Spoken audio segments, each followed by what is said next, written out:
Di topik kali ini kita akan bahas terkait dengan praktik perhitungan pada peramalan menggunakan dekomposisi klasik. Jadi setelah kita menemukan bagaimana cara untuk bisa menghasilkan nilai-nilai pada faktor-faktor yang dibutuhkan pada dekomposisi klasik, kita akan melakukan praktikum yang sesungguhnya.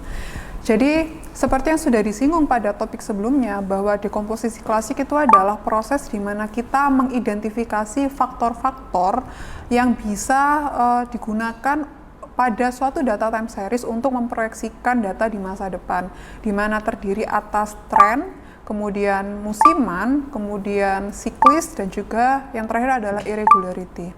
Oke, kita akan mencoba masuk bagaimana praktik dari perhitungan dekomposisi klasik. Karena komponen pertama dari dekomposisi klasik itu adalah tren, maka pertama-tama kita akan mencoba masuk dalam tren.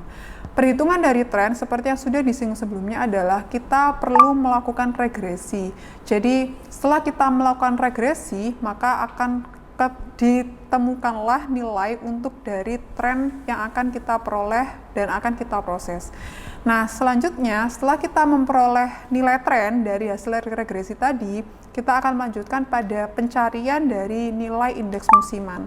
Seperti yang sudah saya bahas di topik sebelumnya, bahwa nilai musiman yang kita pakai adalah bukan dari indeks musiman, tapi pada adjusted seasonal index atau indeks musiman yang sudah disesuaikan.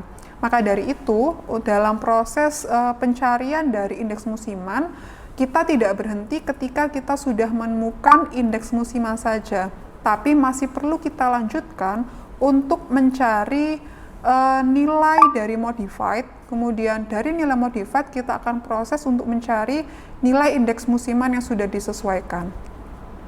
Nah, setelah dari nilai indeks musiman yang sudah disesuaikan itu kita temukan, kita lanjut pada perhitungan di komponen yang ketiga. Komponen ketiga adalah siklis.